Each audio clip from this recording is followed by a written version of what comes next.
নমস্কার বন্ধুরা, জ্যোৎস্নার রীতিকথায় আইটি নতুন পর্বে তোমাদের সকলকে স্বাগত জানাই।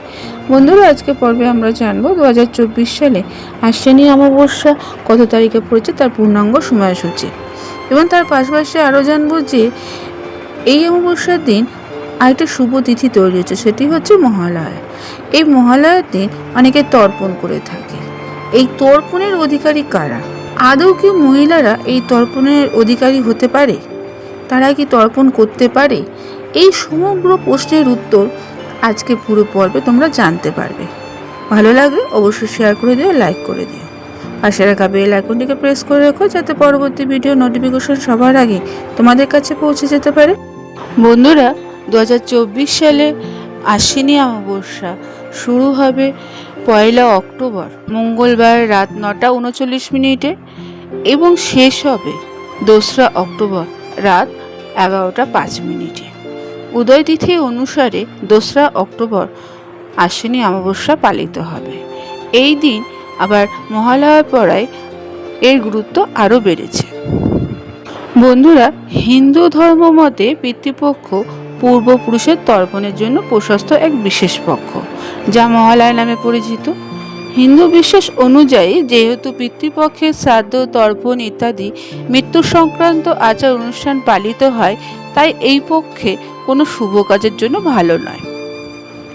সমস্ত হিন্দু পরিবারই পিতৃপূজন হয়।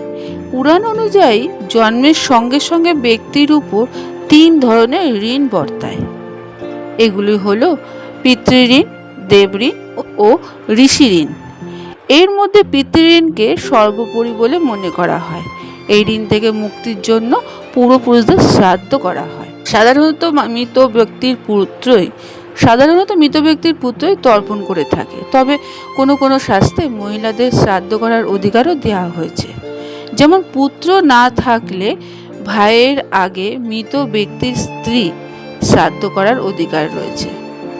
হিন্দু ধর্ম অনুযায়ী মৃত পূর্বপুরুষের সঙ্গে সম্পর্কযুক্ত যে কেউ তর্পণ করতে পারে।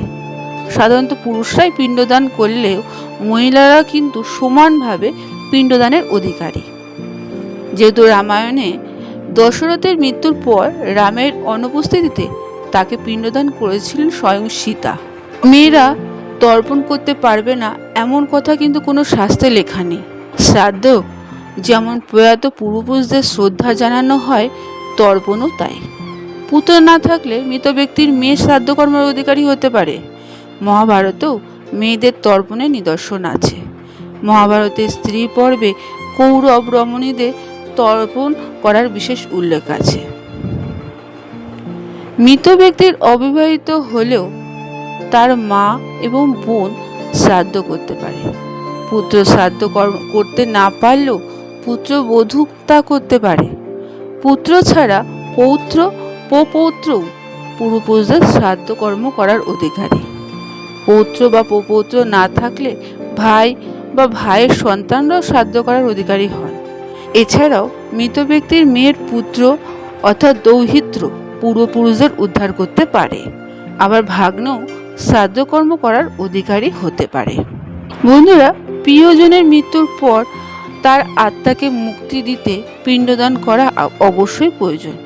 হিন্দু ধর্ম অনুযায়ী পিণ্ডদান করলে আত্মা নরক যন্ত্রণা থেকে মুক্তি পায় এবং আরেকটা জন্ম নিতে পারে। অর্থাৎ কারোর নামে পিণ্ডদান করা হলে জন্ম ও মৃত্যু এই চক্র থেকে সেই আত্মা চিরতরে মুক্তি লাভ করতে পারে। তাহলে আজকের পর্ব থেকে তোমরা সমস্ত প্রশ্নের উত্তর জানতে পেরেছো। অবশ্যই ভালো লাগলে শেয়ার করে দিও। আজকের পর্বটি এখানে আমি শেষ করলাম। এতক্ষণ আমার চ্যানেলটির পাশে থাকার জন্য এবং ভিডিওটি দেখার জন্য তোমাদেরকে অসংখ্য ধন্যবাদ।